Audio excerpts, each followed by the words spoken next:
Good evening, I'm Jonathan Higgins. And I'm Rich Carlson. And we are the Scanner Guys. Good evening and welcome to the broadcast. We do have a big announcement coming up right after our main slideshow presentation, so make sure you stay tuned to that. And also, you want to make sure that you sign up for the Scanner Guys newsletter. Do that through the website, thescannerguyshow.com. So definitely do that as well. A lot of big things are coming to the program and the upcoming shows, so definitely stay tuned for that. Tonight we've got a unique presentation. We're actually taking a closer look at the Uniden Siren app. I mean, Uniden, I believe, is the only scanner manufacturer that actually has an app. Yeah, and especially one that connects directly to your scanner. Yeah, so this typically is can be the call for having a virtual remote head per se. It works really good on the on a Wi-Fi network, which will let you know a little bit more about that. Looks like Bearcat Joe is in the house, so welcome to the program as always, and everyone else that's checked in this evening. We're excited to start the show and get it going live for you. If you're just joining us for the first time, hit that subscribe button. Let us know that you're there. We're excited to be able to announce what we have to announce during tonight's broadcast. So definitely keep it right here. We'll get to that very soon. Let's dive into the slideshow presentation this evening. So we're covering the Uniden Bearcat Siren app, and that's basically used with the BCD536HP. So we want to remind you that the Scanner Guys are brought to you by viewers like you.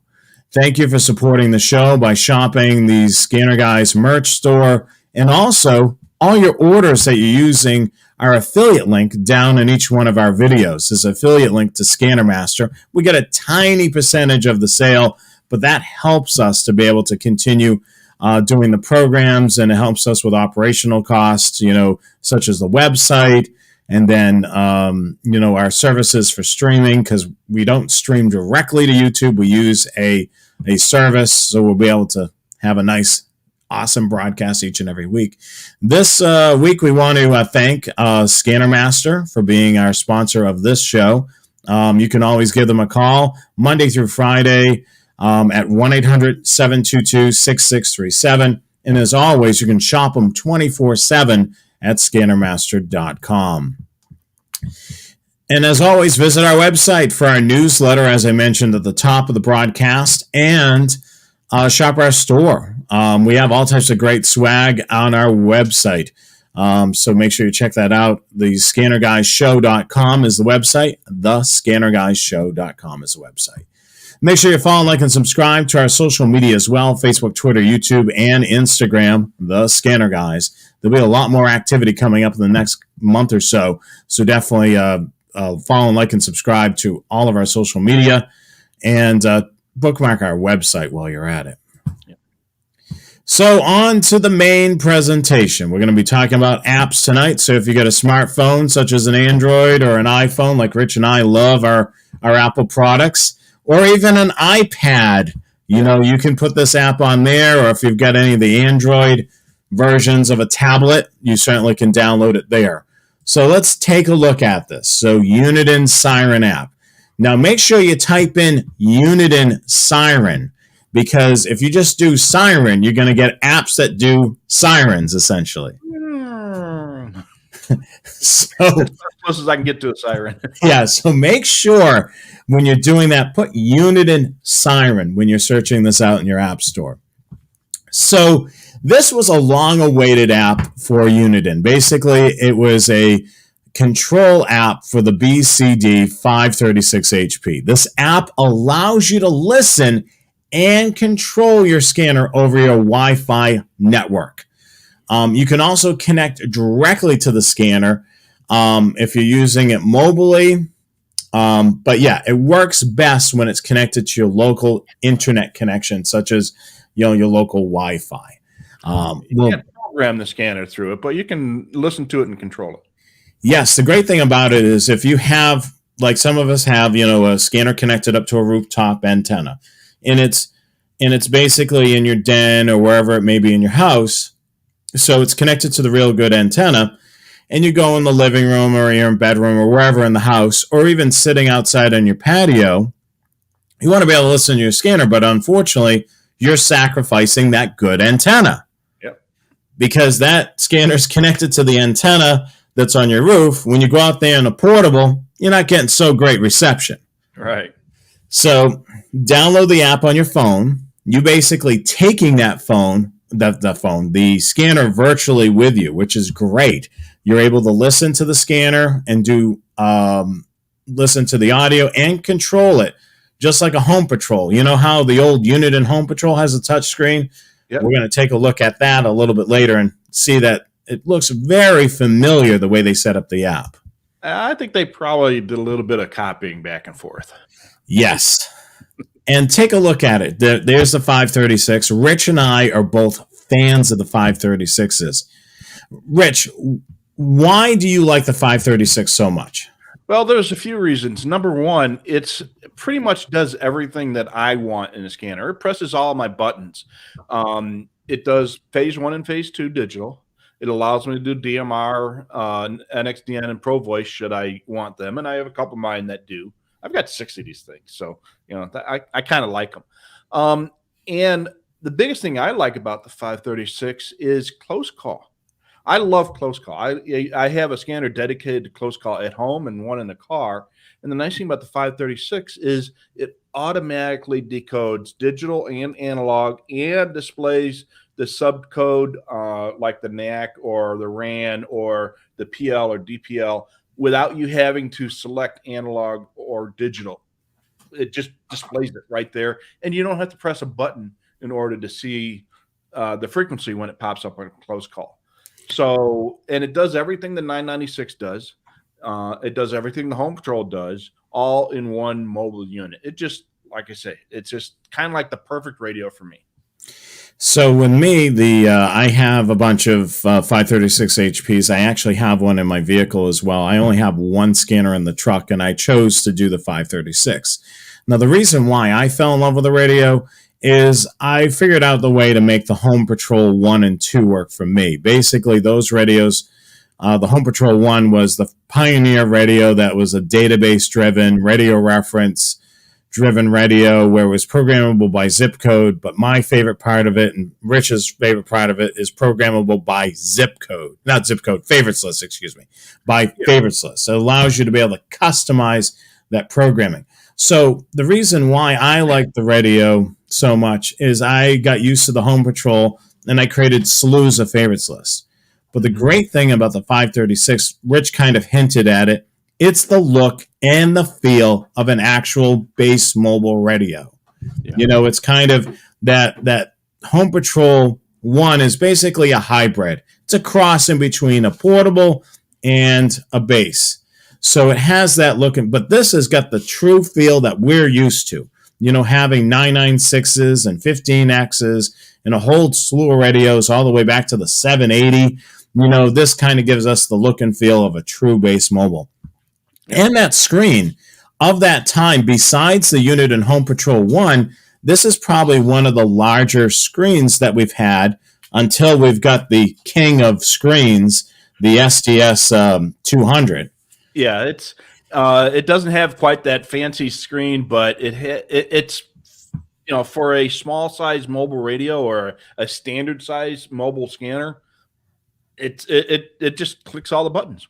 Yeah, I mean, it just works great. I'm a fan of this radio. I'm happy that I've got a few of these, and it's still available. It's not a radio that's been end of life as of right now. So if you're looking for something and you're not concerned about simulcast or having issues with simulcast, the 536 is certainly a good radio to go into. And if you like tonight's programming with the app, then that's going to be another checkbox for you. Yeah. So, Rich, you were holding the dongle. Yep, here's the dongle. So it's basically a little box about the size of a matchbox attached to a USB cable. It's about 2.5 feet, 2.5 I feet think long. so. Yeah, I don't have mine's in the back of Yeah. this radio over here. And it's got a standard USB plug on it, and it just plugs in the back of the radio like you have in the picture. Yeah, so this is a super simple setup. You can update the firmware on it. There is, I believe, some information on Radio Reference on the wiki on how to update firmware on the dongle. So in case you've had the 536 for a billion years, and you may want to check before you use the dongle to make sure the firmware is up to date, because you can update the firmware on the dongle. As always, we recommend, and of course, Bearcat Joe probably can confirm, that you want to keep the firmware up to date on your radio as well. Definitely, do that through the Sentinel software. Update that firmware whenever you can, when it's available. As far as the firmware on the dongle itself, any radio that you've bought in the last few years, you probably won't have to update the firmware on the dongle. And there's a way to check it in the radio menu, but they have been coming with the latest version of the firmware on the dongle. It's only the very oldest of the 536s that you need to update the firmware on the dongle. And once you do that, you're set. Yeah, I mean that's the thing when that's why I mentioned preference if you've had your 536 for a billion years. Yeah. I mean, a lot of people bought the 536, never used the dongle, and tonight you may want to use this dongle. So let's take a look a little bit further. Yeah. So there's a couple of different ways of using the dongle. It's basically a Wi-Fi setup. So the dongle acts as a Wi-Fi connection. It easily makes the scanner wireless to control your scanner remotely from the app. So basically, you're able to run it like a home patrol. You'll have the 3 lines, which I'll show later on. Basically, the system department and then channel line. So basically, you can tap on any one of those and it would hold it in whatever section. So if you're on the top line, it'll hold that actual system. And the next line will be the department. And then the next line, of course, which we're all used to with old school scanners, is the hold button or the menu button will stay on one channel. So if you got a lot going on that one particular channel and you want to hold on it, you can. So infrastructure mode. This is basically connecting to your Wi-Fi network. In order to do that, you're going to go into the wireless menu, the Wi-Fi menu, and then you're going to set up your Wi-Fi network. What it's going to do is you're going to basically put it in that mode once the dongle is connected, and then you'll find your Wi-Fi network. Next step, you're going to have to enter in your Wi-Fi password, so make sure you have that handy. Once you have that done, then you'll go back into the menu. There'll be a little IP address, which is unique to your scanner on your network. You'll go to the app and essentially put in that IP address, and voila, while you're in that Wi-Fi network, wherever your Wi-Fi goes around your house, if you've got one of those extended ranges, you spent good money on your wireless router, you're going to be able to hear it out in the yard or wherever it may be. So the great thing is, smartphone, tablet, you're able to do that. Access point mode is a little bit different. So that's where the dongle serves as the hot spot. Right. So what it'll do is it'll assign it an IP address. You'll then enter it in there. It's a shorter range. Basically, it's based on that little dongle. So it's great to use in the vehicle. That can be a little bit tricky with that. I noticed I've had some issues using that. But as for the Wi-Fi infrastructure mode, superb. Works great. Now, I was talking to a friend of mine just a little while before the show today, and he had his 536 in the car, and he had an issue trying to get it plugged in. And when I had my 536 in the car with this, I couldn't make a good connection from the front of my car to the rear of the car where the radio was. So I actually had a USB extension cord on here so that I could put the Wi-Fi adapter up above where the radio was mounted so that I could get a clearer shot back to the front of the vehicle. So you can do little tricks like that because you have to be relatively close with these things. They're not really that strong, but you need to be pretty close to it, 10 or 15 feet. Yeah, I mean, the good thing about it with the Wi-Fi, it works great because basically that's connecting to your Wi-Fi network on that infrastructure mode. And I haven't had an issue with that at all. I've noticed, Rich, the same thing. When I tried to use it at access point mode, there was a little bit of connection issues. Joe Bearcat actually mentioned he doesn't know when there'll be expected updates on that. I mean, hopefully eventually. I mean, there are some people that have commented on here, why does it get so many bad reviews? Unfortunately, it works fine for a lot of people, but it takes a lot of effort to be able to write, a good review versus a bad review. If you get an axe to grind, it doesn't take you very long to write a bad review. But for the most part, I would say for the infrastructure mode, works great. Let's continue on. And I've never had a problem with that. And from what I've understood, apparently the iOS version seems to be more stable than the Android version. Yeah, and I've tried doing it on I do have an Android device. Seems to work pretty well. And there, now I guess they probably maybe did some different updates on the app as well. So if you're wondering how to do this, I gave you the short version of how to do it. Page 33 in your manual will actually go over how to do everything that you need to do with this. So there'll be step-by-step instructions on how to do that, to set it up. And then once you're done, you can certainly try it out and see where it goes. So I'm going to show you a little bit. So we've got a fake IP address in here, but basically when you load the app, you're going to enter in the IP address that appears on your scanner. So this allows you to be able to connect through the infrastructure mode or access point mode. Both of them are going to connect via a virtual IP address or an IP address that was created on your network. How do you know if it's connected properly? Your display will show the Wi-Fi status on the top of the screen right there. So if it's connected properly, the little red box around there will show just like a Wi-Fi connection, a couple of lines there. If it's not connected properly or it's just disconnected, it's going to show that little Wi-Fi icon with an exclamation point. That means that it's not working properly. Right. So definitely, if you do see that and you do have the dongle connected, you may want to check a few things. But typically, once icon that you would see on your cell phone for your Wi-Fi strength. Yep. Yeah, it's the same exact thing.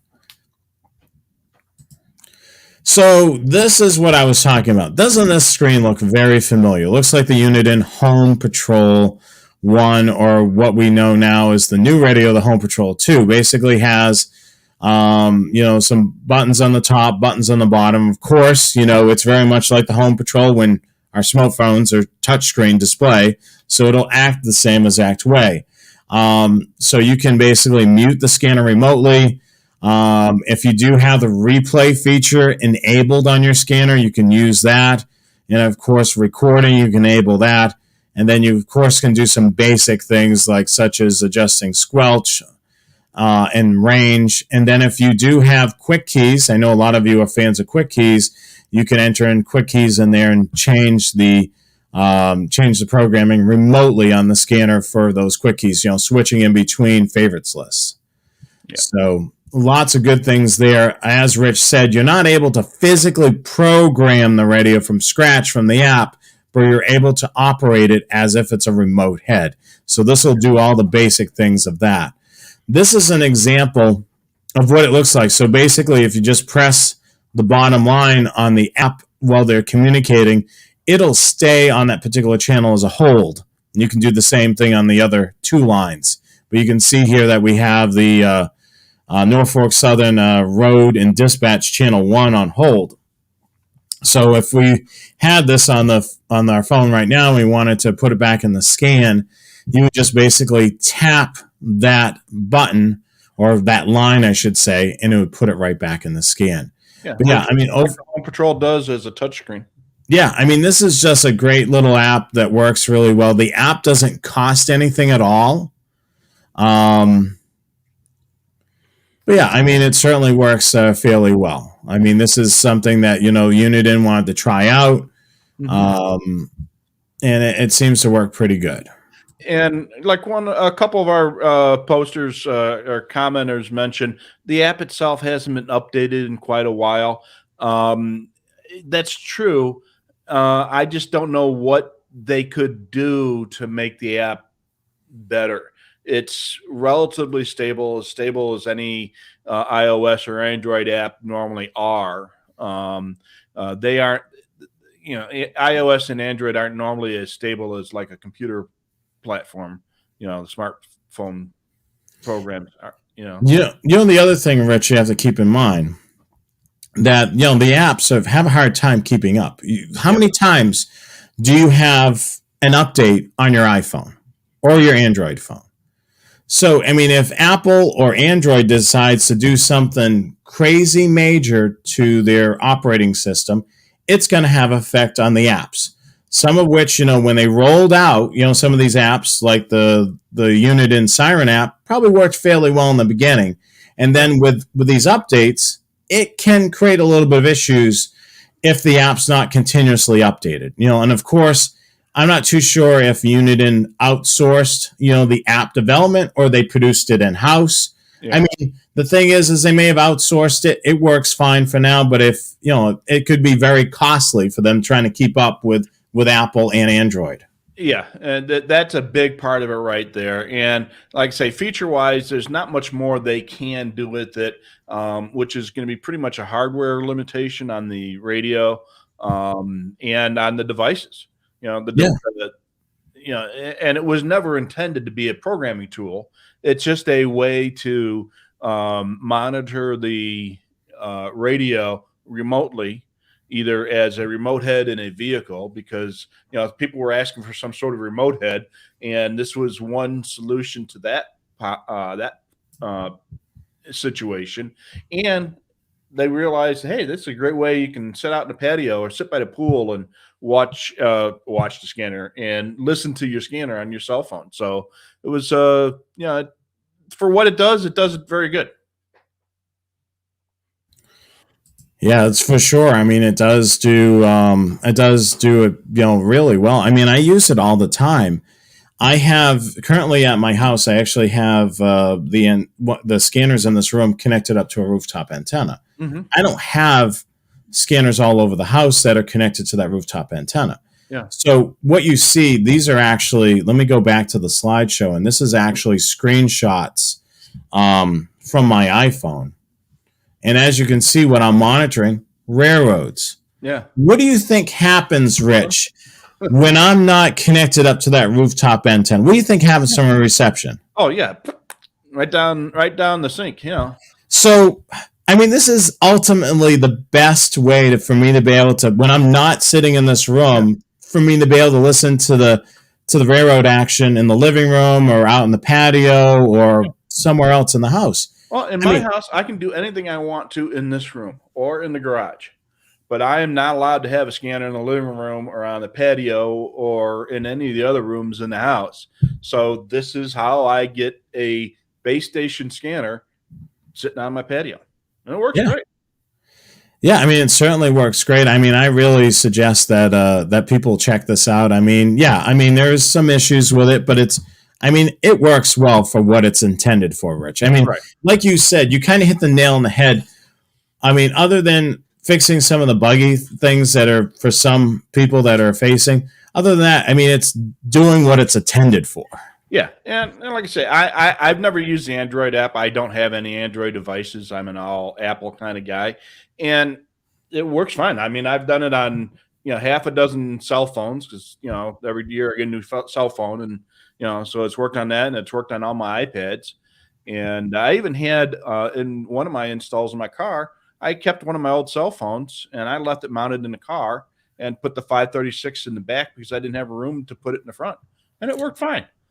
Yeah, Wayne asked a great question. So, does the Siren app work with the 436? Unfortunately, no. It requires that dongle, and this is the only radio in the series of scanners of current that have this capability to the dongle.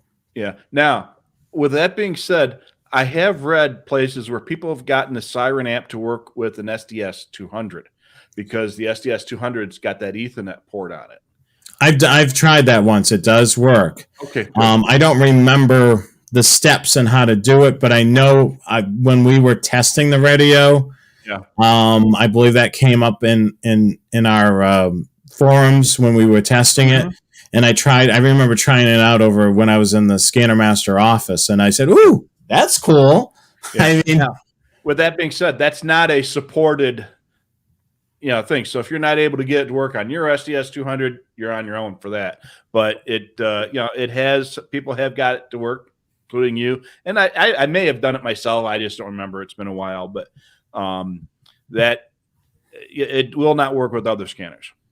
Yeah, totally. Some good stuff there. So hopefully you learned a little bit more about the apps. If you're looking to have us cover a topic of discussion, we would love to hear from you. You can email us thescannerguys@gmail.com, thescannerguys@gmail.com. We would love to hear from you. If you can't remember that email address, of course, visit the website. There is a form there. Fill that out and send it in to us. We're looking for topics to cover. I mean, we feel like sometimes we've covered everything, but we tend to overturn a couple of rocks here and there and find a nugget where we haven't covered, and the Siren app was one of those. Yeah, I mean, you're a big component of ProScan, Rich. Yeah. So you've used you ProScan with your SDS, is that right? Yeah, I have used ProScan with just about all of my Uniden scanners, and it works fine.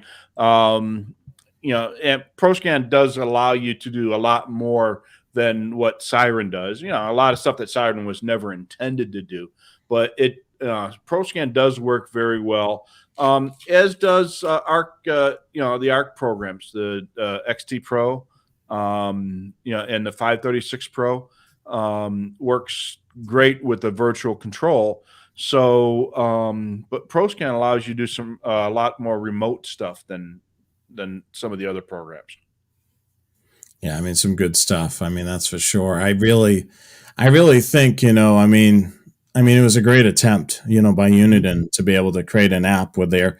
I mean, they're the only scanner company right now that's actually, Whistler hasn't released anything app wise in their camp. I mean, I'm very curious what's going on over at Whistler. I mean, we've kind of discussed it over here at the show, and it's just like a mystery of what's going on with the product line. Hopefully we'll be able to learn more. Yeah. We are reaching the bottom of the hour. So we have some things to tell you about. I know a lot of you saw what we had posted on the radio reference that, we're going to have an announcement. So I'm sure some of you are wondering what it is. We posted on our social media. Well, maybe we should wait until later. Yeah. I mean, we could skip over it. I mean, it is, if we slide to the next slide, there is an announcement. So a lot of people speculated a new radio was being announced. And it's not a new radio, but we know from Joe that we will be the place to announce when a new radio will come out. Right. So that's a good thing. I don't know. Should we save this for next week? No. We definitely want to give this to them. Joe just let the cat out of the bag. The 125 AT is not discontinued. Darn. That's the announcement. No, I'm just kidding. Yeah, that's kidding. No, we're not kidding. The 125 has not been discontinued. But that's not the announcement. This is something. Oh, here's another Joe P. Yeah, that's yes. Now, when somebody else, a friend of mine, called and sent me an email asking me, hey, what's that big announcement, you guys? So I wrote this big whole long paragraph about the SDS 500, and it does all this, and this, and this, and this, and this, and this. And then I all the way down the bottom said, no, just kidding. Yeah, so it's not a new radio. Hopefully, we'll be announcing whenever Uniden decides, to release a new radio. We'll announce it on here, and we're going to be the first place to do it, which is awesome. We're looking forward to that. We've talked about this, possibly doing this, and it's actually happening. Yep.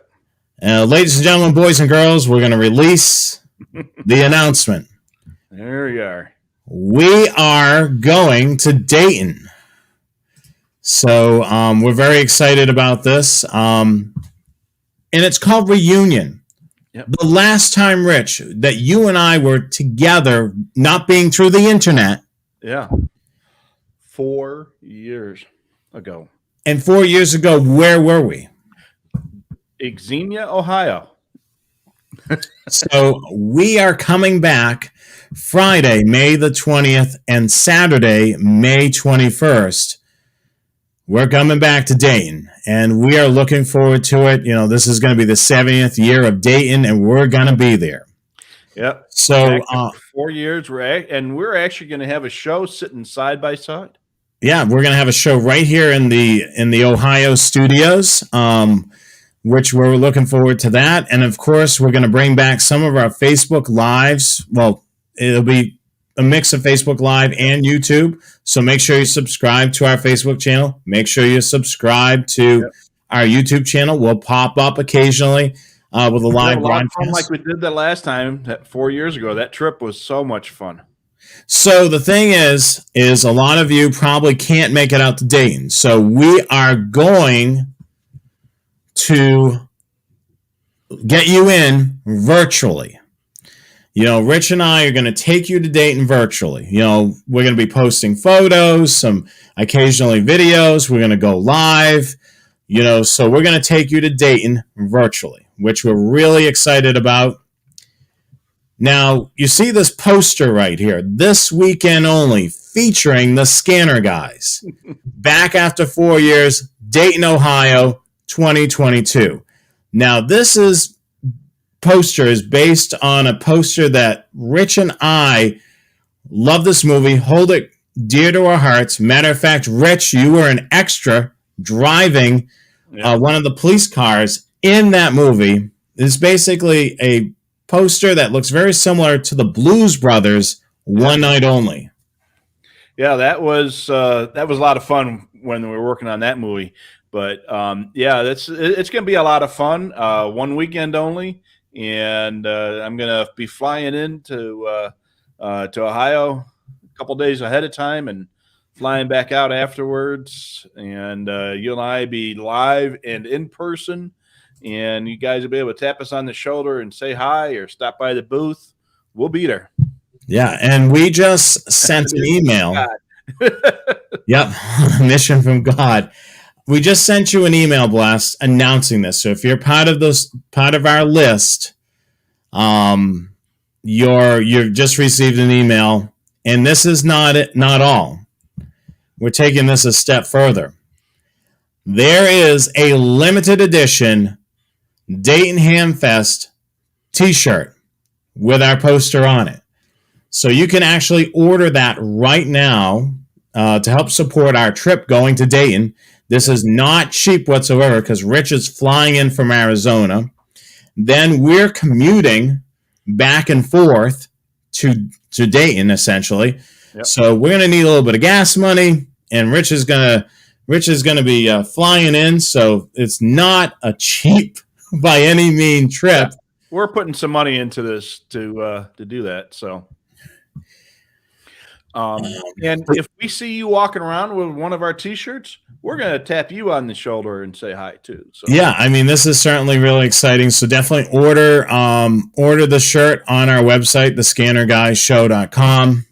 And what I can do right now is I'll include a direct link to this product right now. Yep. In our chat.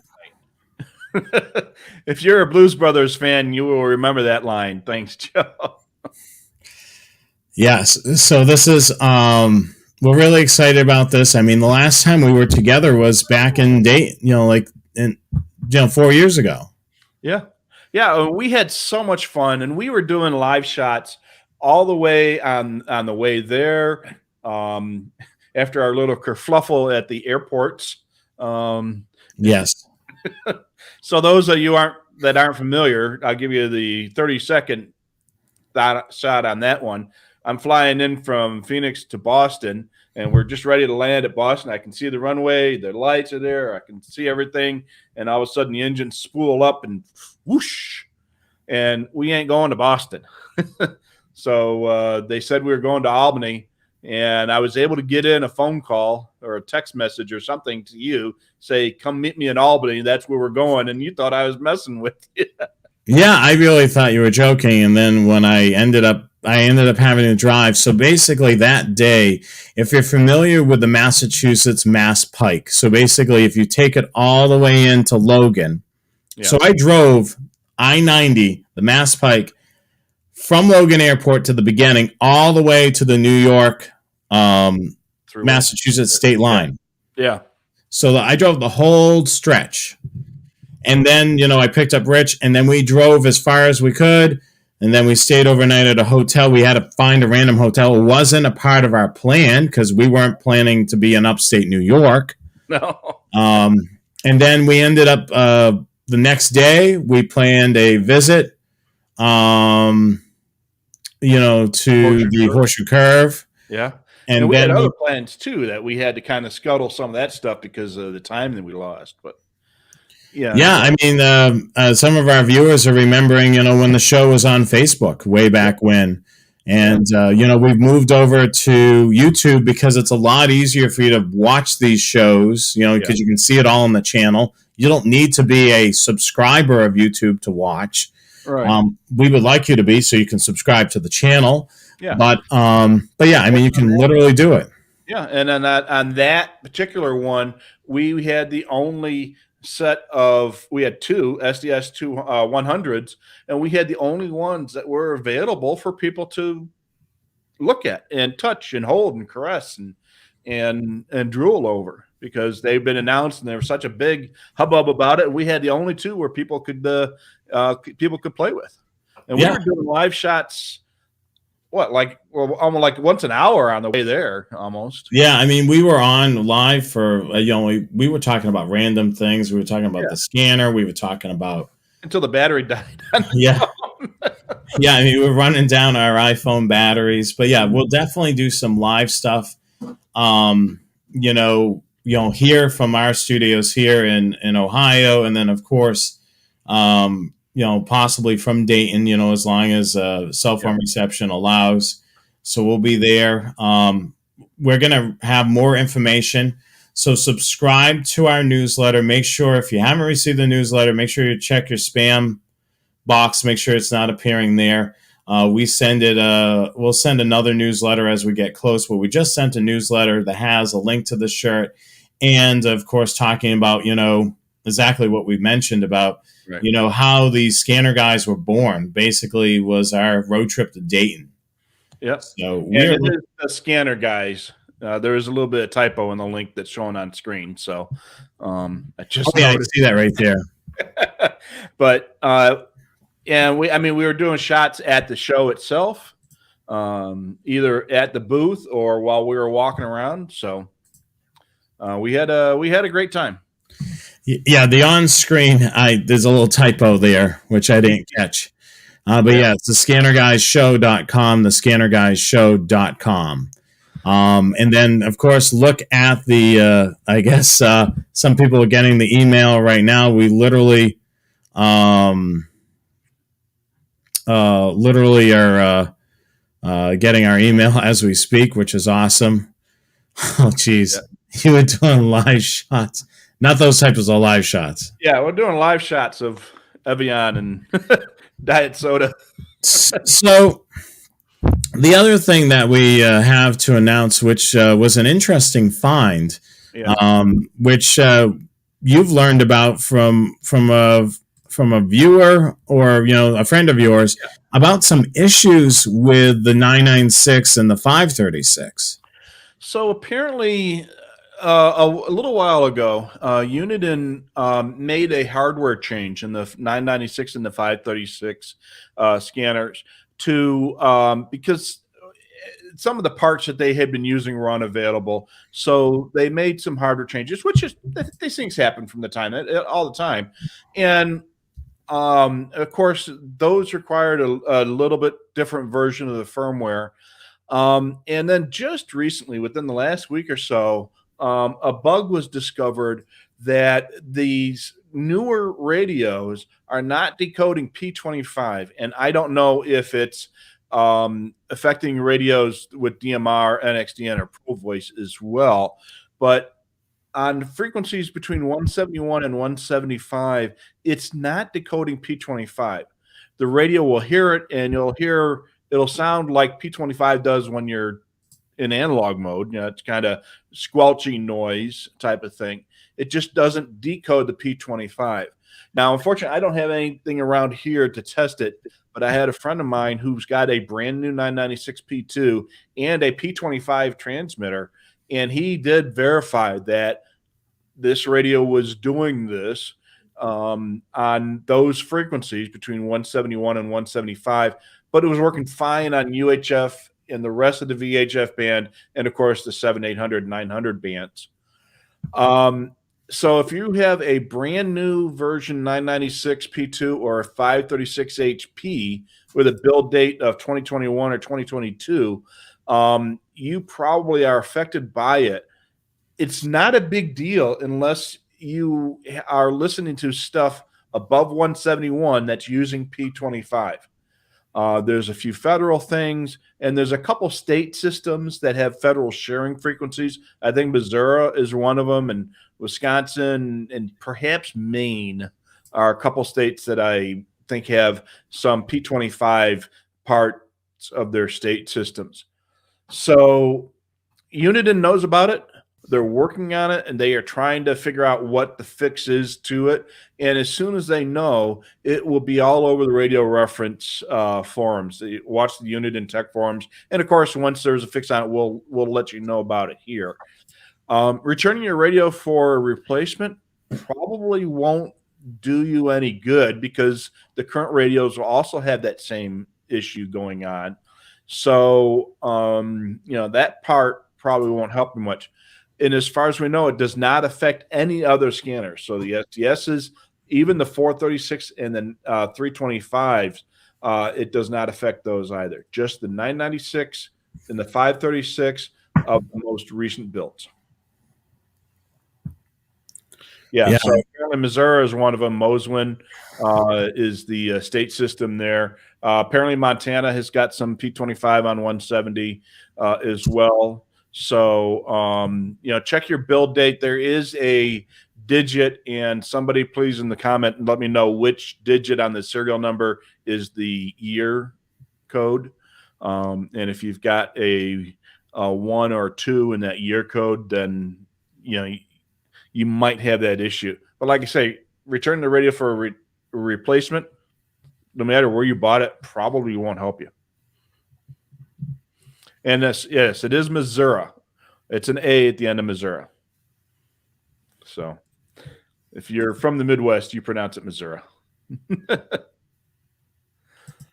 All righty. What else do we got, my friend? All right. Yeah, I'm just a quick reminder to everybody that, we just announced, in case you just joined us, we're going to put up that slide one more time as soon as I get there. Let's see. I reloaded our slideshow, so.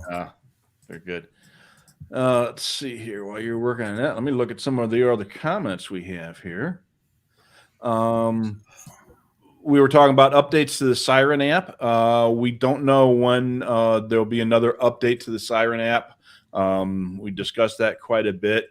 The 536 that we've been talking about all night had just gotten a hardware update. Thanks, Joe. Last summer. So that's not going to be discontinued anytime soon. And here's the slide for the Hamvention show. Let's see here. What else we've got? You're getting some crap about how you pronounce that. Yeah. Steve said, "Is it like the way you pronounce Worcester?" Oh, Worcester? Yeah. Actually, if you go to Maryland, it is pronounced Worcester. Same spelling. So I spent more time in Maryland than I have in Massachusetts, so it's Worcester to me. Okay. And what's Worcester to everybody that lives in Massachusetts? How many A's in Boston? Too many for you.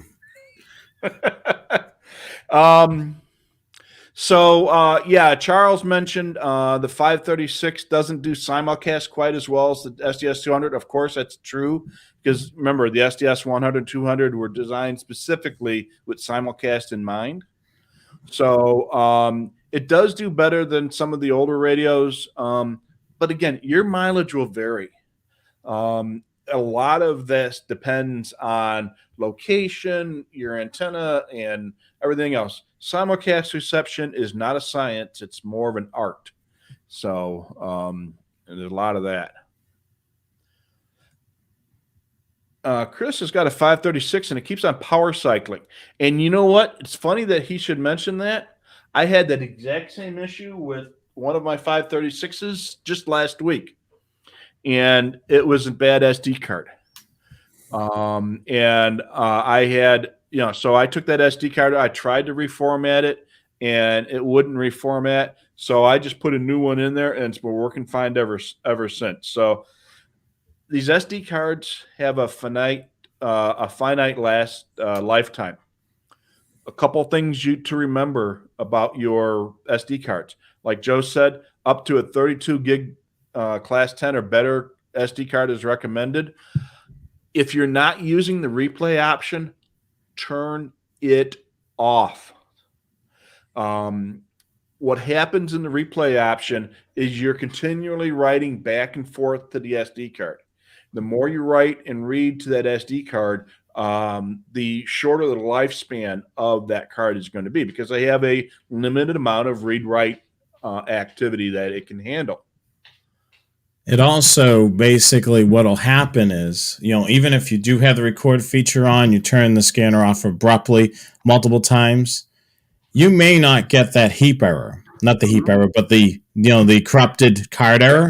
SD card error the first, second, or third time. There'll be one time you'll hit the jackpot right when it's in the middle of recording. It'll abruptly shut down. That file will then be fragmented. And guess what the SD card's going to be? I don't know what this is. And then when you go to reboot, it will have that error on it. Yeah. So, there's a lot of things like Rich said, constantly writing to the card is going to put wear and tear on it. Also, the other thing, you can hit the jackpot. It's abruptly shut down. It's in the middle of saving that file, and it goes poof. Yep. I always keep a spare card in the car. I've got two 536s in the car. I always keep one or two spare cards in the car anyway. And on all my portable radios, I have a spare SD card taped inside the battery door. SD cards are cheap. Get a couple of them. And if you're not using replay, then the little ones, the small capacity ones are fine. I've got a bunch of 1 gig cards. Those will be fine if you're not using replay. And actually, some of the larger cards, the 16 and 32 gig cards, are getting to be cheaper than some of the smaller cards just because the smaller cards are harder to find. Yeah, so, they're not producing as many either because there's more of a demand for the higher end cards. The radios originally came with 4 gig cards, and then some of them started coming with 8 gig cards. So they guarantee that you're going to get 4 gigs. You might get 8 gigs, which is, of course, more than 4 gigs.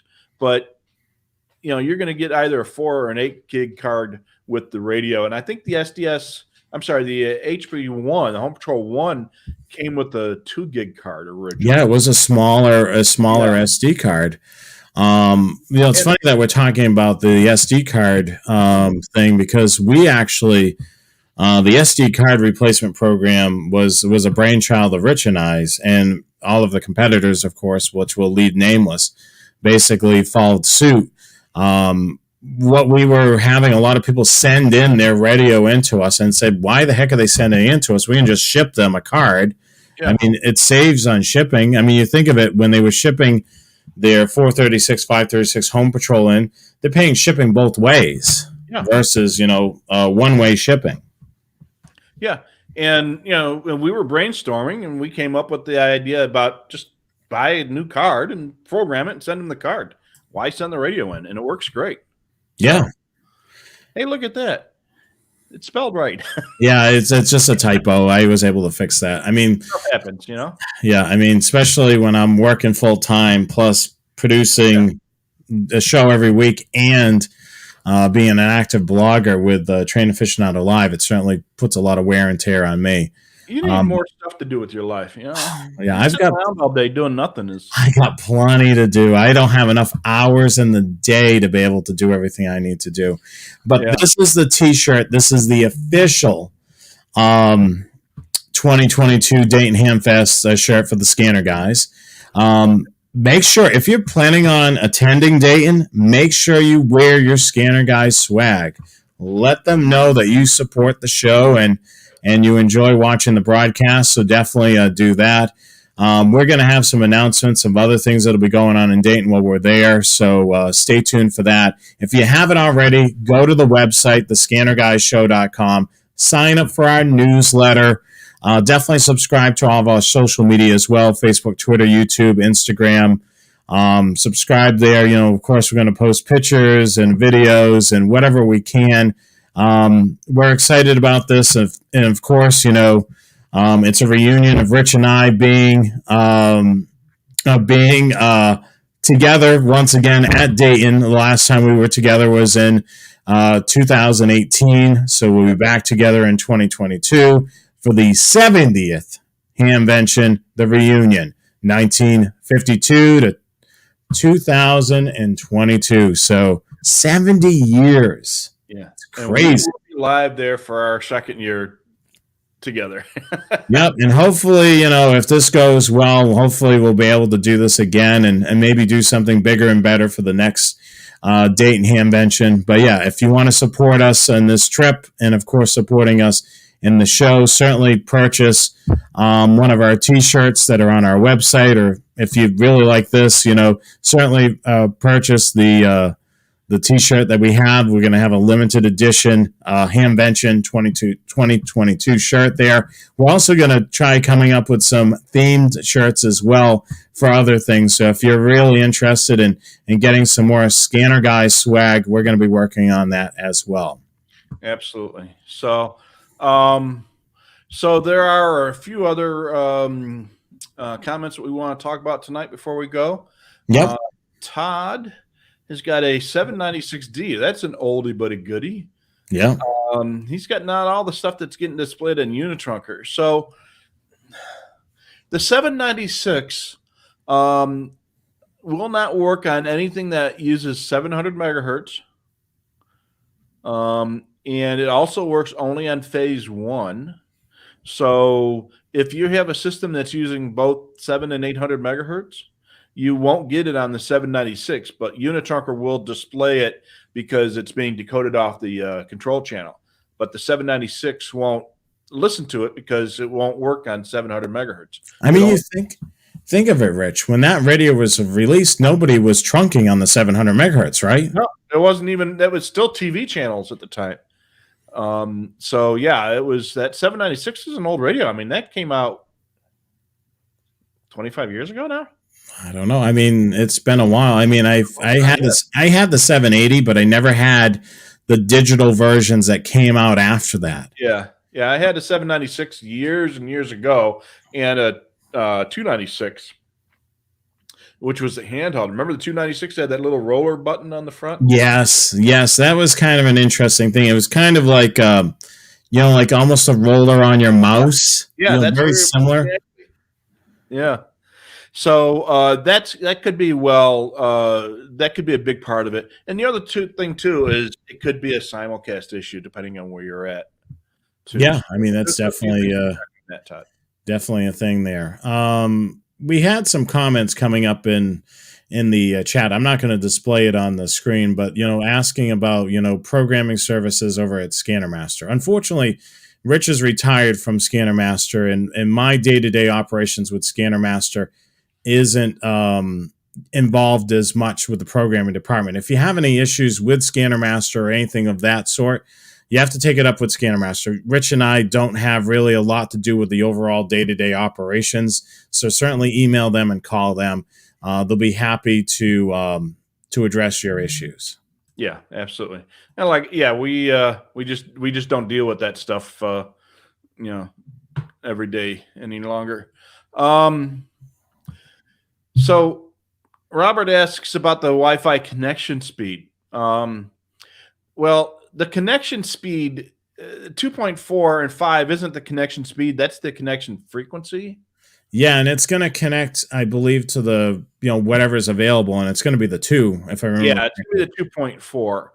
So you can get residential Wi-Fi in both 2.4 and 5. And if your residential Wi-Fi has 5, almost always they have 2.4 and 5.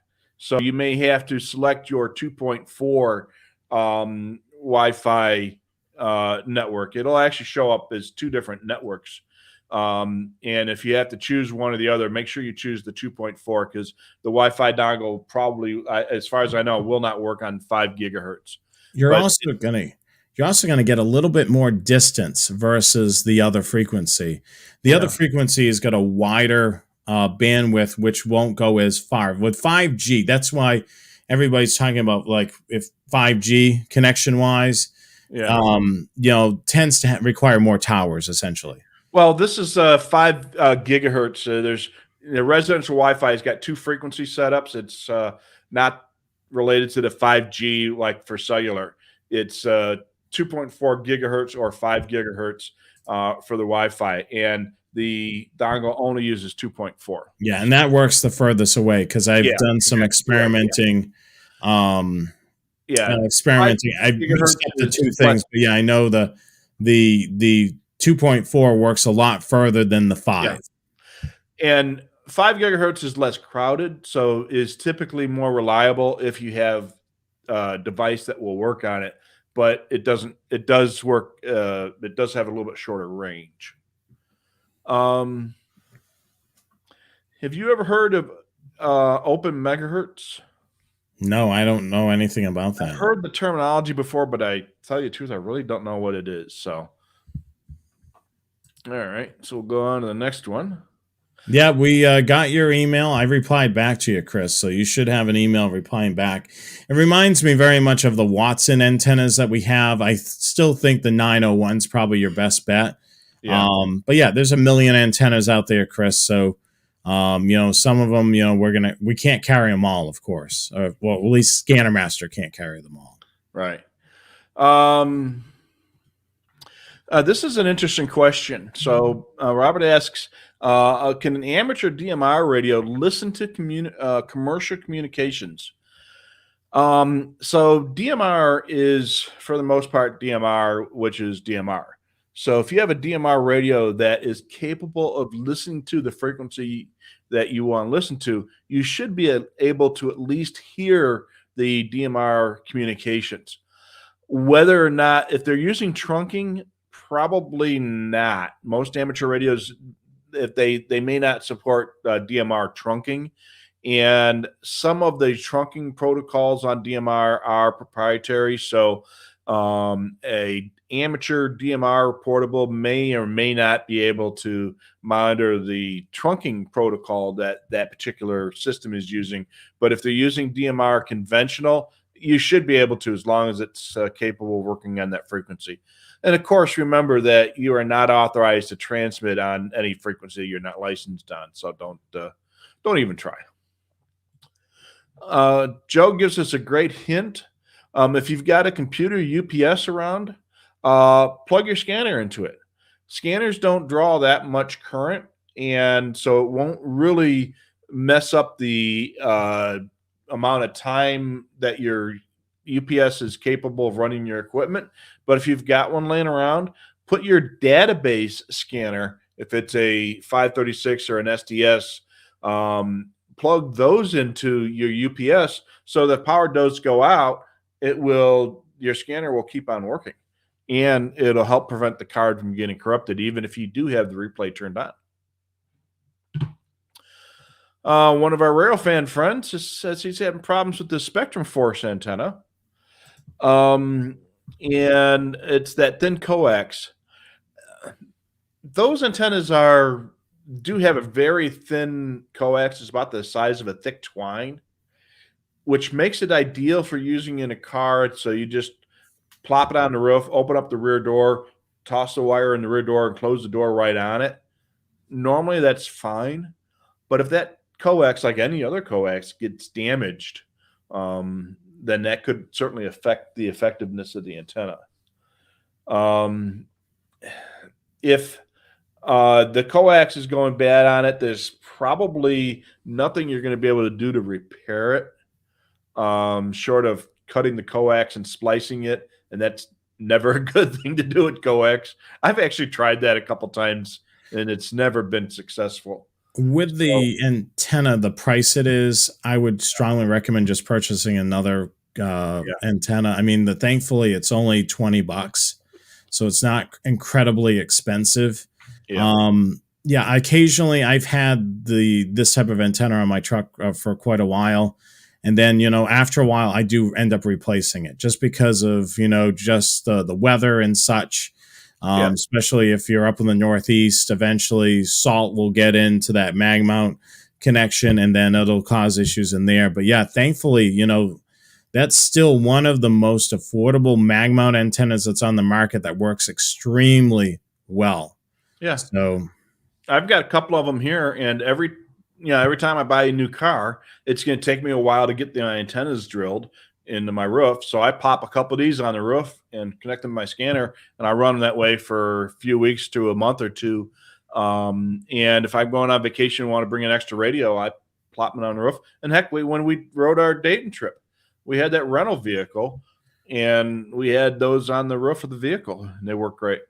Yeah, I mean, we used that a lot. I mean, on that trip, and it worked really well. I mean, a lot of people recommend, for rail fanning, the Diamond RH77, also suggested by our good friend of the Train Aficionado Live, Danny Harmon. I've used the antenna that I have on the Special Force wideband antenna, works really well. With a pickup truck.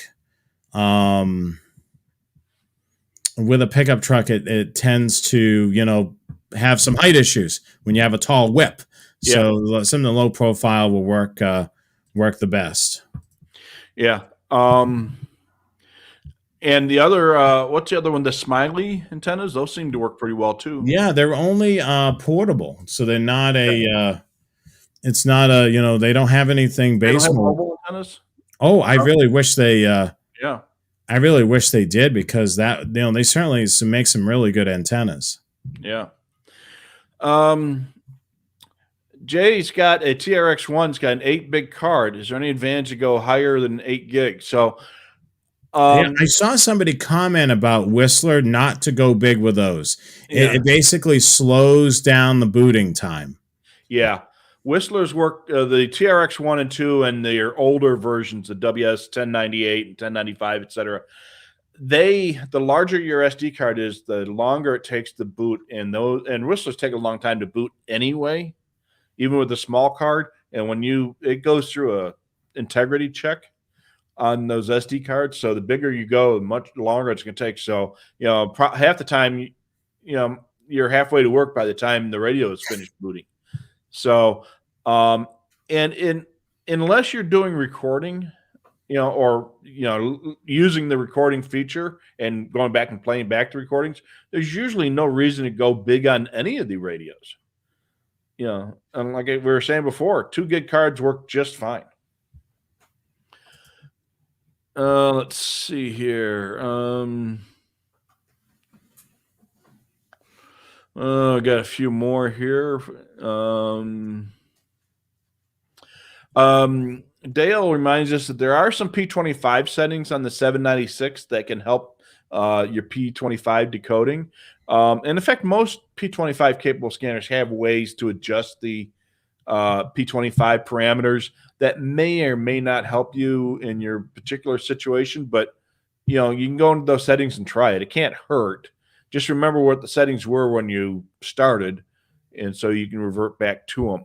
Look in the manual or look in the radio reference wiki page for that particular radio. And it should tell you how to adjust the P25, or go to Mark's Scanner's easy to read manual, and it'll tell you how to do the P25 settings on your particular radio. Let's see here. So yeah, we were talking earlier about 2.4 and 5 gigahertz Wi-Fi. Yeah, it will only connect to the 2.4. So if you are using this and you're buying a new Wi-Fi access point for your home, make sure it still covers 2.4. It might be at some point in the future, they may start selling them that don't have 2.4.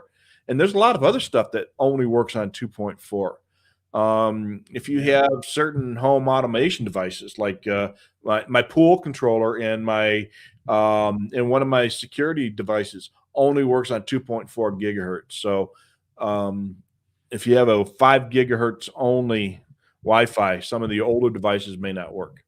Even some of the streaming external devices, such as the if you buy one of those external Rokus, some of them only operate on the 2.4 versus the 5. So Right. really depends on, those devices. But yeah, definitely, if you're going to use this, definitely make sure your router is able to accommodate you in both of those. Yeah. Or keep your old one, Yeah. and, plug it into your new one so that you still have a 2.4 gig capable router. So Yeah, I mean, literally with that application, you really don't need the internet.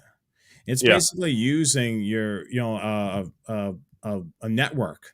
So yeah, essentially, you could basically, as long as your scanner is able to see it and your phone's able to see it, you could technically connect up to there. You would, of course, have to keep the data yeah. on your phone in order for it to be able to, to work the internet when you're, searching. But you could technically do something like that as well. But yeah, Yeah.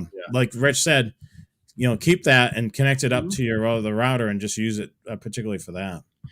There's some discussion about the 250 and the 296 and the 785 and the 796. So the 796 and the 296 worked on 9600 baud P25 trunking on 800 megahertz and 900 megahertz.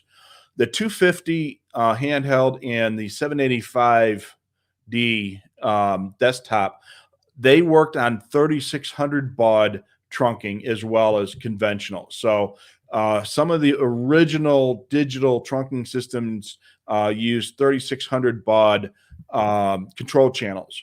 And the newer ones that are true P25 use 9600 baud, and hence the 796 and 296 in the number. So the 250 only worked on 3600 baud trunking systems. So, and they both worked on conventional channels. So there's, like I say, there was some discussion about those, and that's the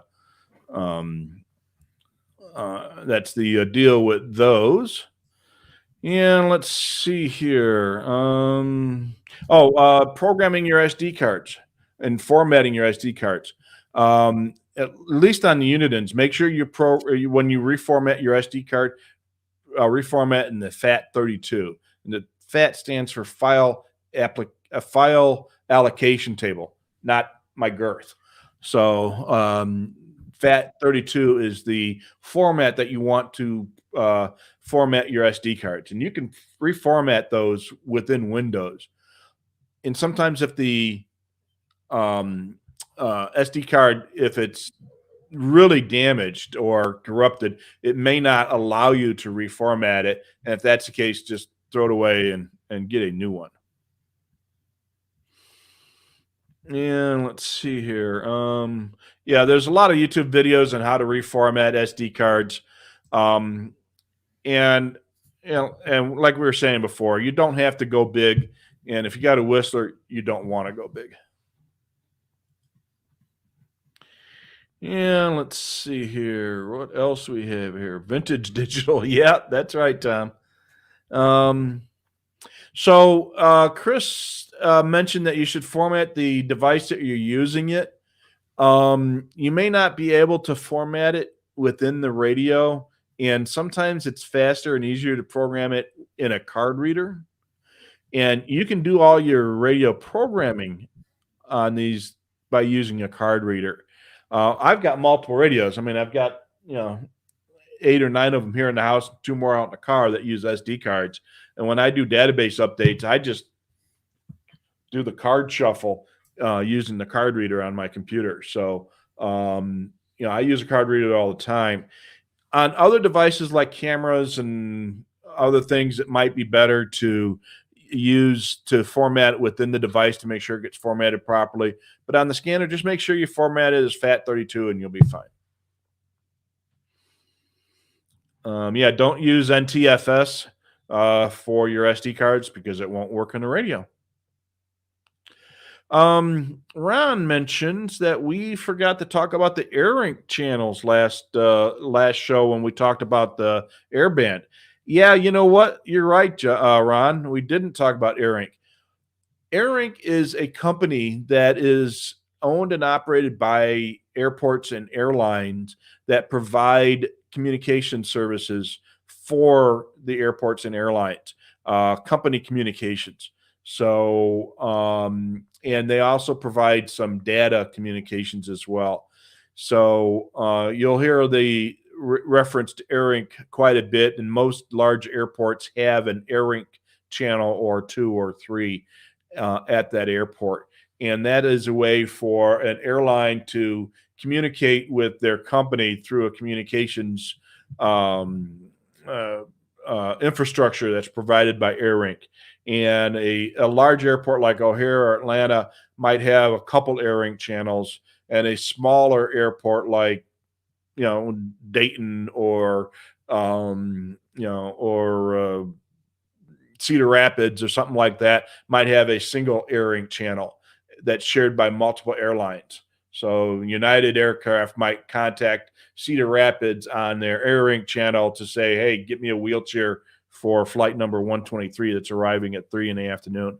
But there's a lot of other company communications handled by AirRink, and that sometimes it's voice and sometimes it's data, depending on the needs of that particular airline. So thanks for that, Ron. Appreciate that.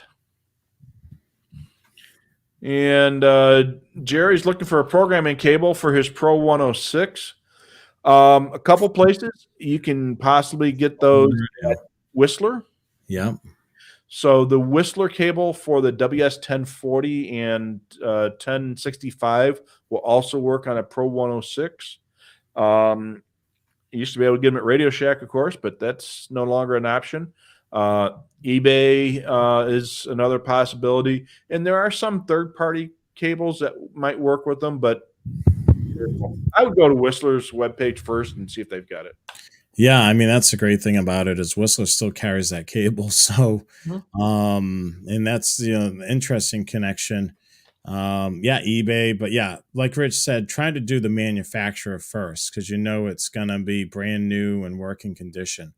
But yeah, like other people are saying, possibly eBay, give it a try there. But certainly, do your shopping around and make sure you buy it from a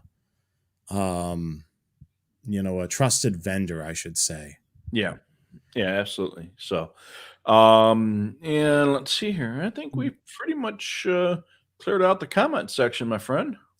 All right, so we want to remind you of the big announcement that we made tonight. This will be my second Hamvention. I've been with Scanner Master either in a full-time capacity or, in the capacity that I am now since 2008.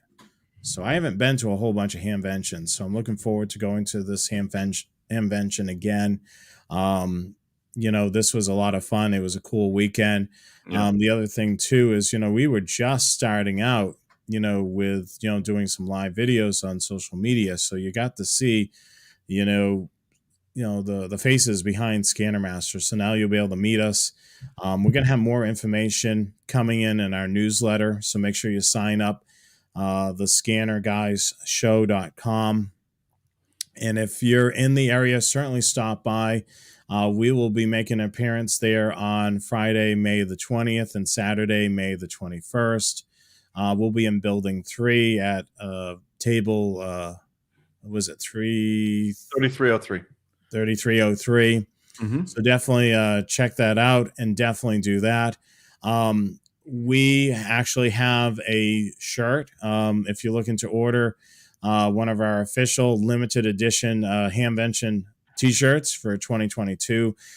This is based off of a favorite movie of ours, The Blues Brothers. They're one night only when they were on their mission from God, to be able to raise money for the Penguin, as they called the nun that was where they kind of grew up, the two boys. So we've taken the poster and made it into our own this weekend only, featuring the Scanner guys, Jonathan Higgins and Rich Carlson, back after 4 years. Yeah, back after 4 years. The last time we were at Dayton together was in 2018. And that was a special year for Scanner Master. That was its 40th year in business. Yeah. So we're excited to be there. We're going to be at the booth. So it's going to be basically meet and greet. We're not going to have, more than likely, we won't have anything to sell, but we may have some cool stuff coming down the pipeline. We may be able to do some raffles type of things. We'll see. I will definitely announce that in our newsletter. If you're in the area, we can't wait to see you. It would be nice to be able to meet the other people on the other side of the screen, I guess. But yeah, thank you so much for all your support. We are looking forward to this year's Dayton Hamfest. So if you're making a trip, it's certainly well worth it now. You'll be able to meet us in person. We'll be happy to see you, and we're looking forward to it. And if you do have your Scanner Guy stuff, wear it at the show. I mean, people get it at the Hamvention. Oh, please, scanners. Somebody else, you go to the supermarket, they'll be like, the Scanner Guys, what do they mean? They sell scanner, like flatbed scanners. Yeah. I mean, people like actually we see you out there, you're wearing one of our shirts or our hat or our mask or whatever it is that whatever type of Scanner Guys bling you got, we'll tap you on the shoulder and say hey, and maybe something beyond that. Yeah, I mean, the limited edition shirt is actually marked less than our regular shirts because it's a limited edition. So we wanted to make sure that, everybody could get one. I hope to see our good friend Chris Schultz in our new swag with our shirt. And if you're not able to make it to Dayton, we'll take you there virtually, which we're very excited about. Yeah, we'd love to see you, and we'll be there with bells on, or scanners on anyway. All right. Well, I think that wraps it up for tonight's broadcast. I think everybody for joining us tonight. And why did we pick this topic? Well, I started using the app a little bit more at this house because I don't have the whole house wired up. And I'm like, this is such a cool thing. We should do a show on it, at least talk about it. Absolutely. So definitely sign up for our newsletter. Follow us on all of our social media. If you haven't already, subscribe to the channel. Subscribe. We appreciate that. Next week, we will be live, of course, with the Train Aficionado show. So definitely do that as well. I'm just going to go through a couple of quick slides before we wrap things up. We want to thank you guys. If it wasn't for you purchasing our merch at our store and using our affiliate link down below, that helps us to bring the show to you. So definitely keep doing that.